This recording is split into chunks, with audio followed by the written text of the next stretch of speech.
So please welcome Travis Bradford.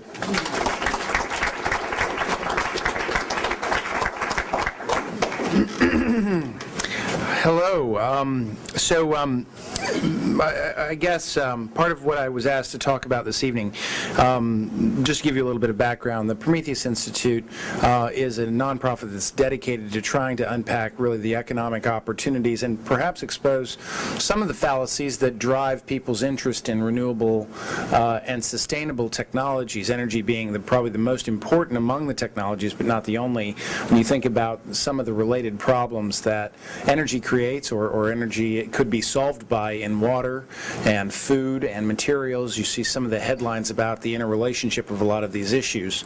So the Institute is using, I was a partner at various private equity and public equity hedge funds in New York for more than a decade before founding the Institute in 2003. And I really wanted to bring the tool set of investment and the analysis, the type of good work that I think Carrie has just given you a brief description of in the presentation about how much time you have to spend and excuse me, how you have to think about the opportunities of these technologies, but I wanted to bring that to a forum that would perhaps educate people and feel that they had a place to go to where they could get real answers about all of these technologies. The part of my motivation to get into this, to leave the intellectual world of hedge funds and pursue, was perhaps motivated by a lot of the slides that Paul put up, things that are very frightening to me about the state of the world. Issues related to environmental degradation, climate change, volatile energy prices, certainly to someone who capital markets don't necessarily like volatility. Equity investors like volatility, perhaps sometimes because they can take advantage of that to get good returns. But to an ex-Federal Reserve economic analyst and banker, we don't like volatility. So I was looking at all of these things, and I was getting very concerned about what the fate of things was. I was looking at the ability to make change, the ability to affect policy, to get our political leaders to pay attention to what I thought were pretty severe problems. Looking at the capital markets, I looked at the top 11 in terms of size corporations in America and realized that 7 of them either made fuel, like oil-based fuels in particular, or they made the engines that burned them. I felt like the deck was stacked against anyone who wanted to do something other than just continue the business as usual. I looked around and saw that some $1 trillion of annual money is spent worldwide to put in new electricity generation capacity or transmission and distribution lines, and realized that the aggregate investment in renewables was probably less than 1/2% of that, less than $5 billion aggregate per year. Fortunately, that number is higher. Last year, the wind and energy industry had probably crested about 15 or so billion dollars, probably about $20 billion in the solar energy industry, about the same. Although you get more bang for your buck in the wind industry if you're talking about the capital you have to spend. So, and both of them at very high growth rates. I was looking at the fact that energy prices were going up, that we now spend some 6 to 7% of our total consumption, our total expenditures on energy-related things, up from only about 3 to 4% just 5 years ago. I also looked at the developing world, where people spend some 50% of their discretionary income, meaning after their food expenditures, which is probably a non-discretionary expenditure for most people, 50% of their energy, by some estimates, 50% of their income after their food expenditure is spent on some form of energy, basic lighting, basic batteries, and charging their cell phones so that they can have some semblance of communication in otherwise difficult circumstances. I was looking at all of the rest of the problems, and I was getting really, really nervous, as I'm sure some of you feel from time to time.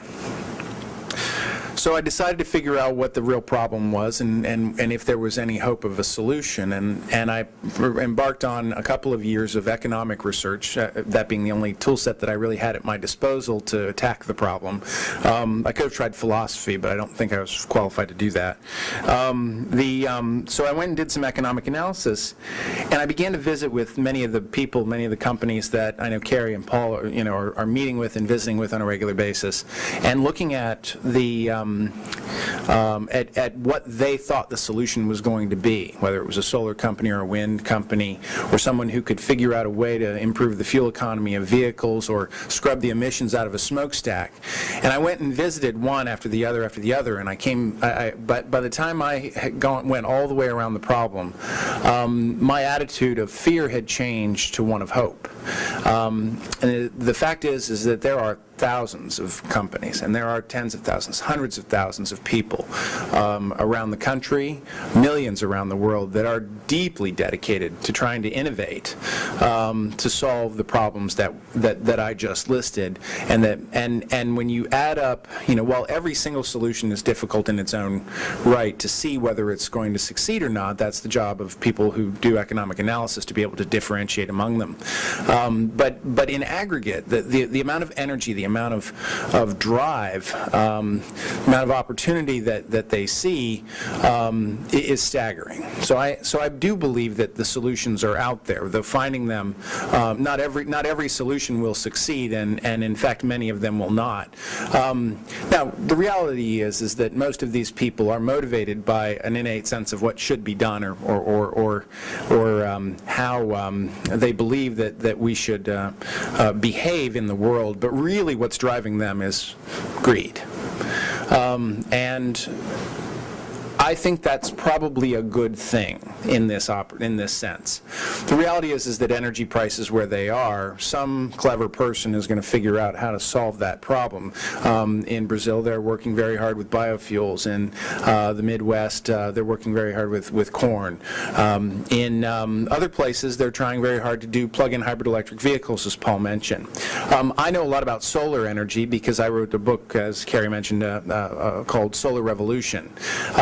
And there was a slide up there which mentioned something about solar and the cost of solar in 2015.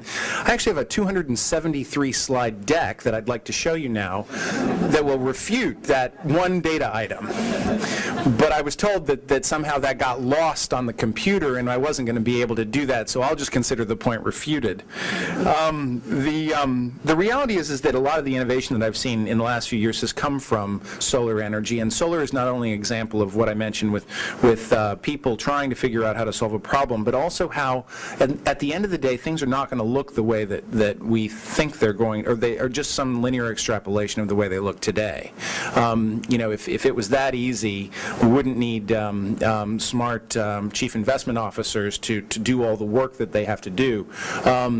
Sometimes at the end we end up with things that look very different than what we thought. And two of the best examples, so solar is one of those where people are working very hard to deliver solar energy, but solar energy is different than things like coal-fired power plants or nuclear power plants. Solar is an option that actually goes to places that those technologies can't go. It goes to, well, it starts off on your calculator, or your wristwatch, but it can go to your home, it can go to your office, it can go to places where the grid already exists, but perhaps you can't get siting for a new coal-fired power plant. Believe it or not everybody wants one of those next to their home.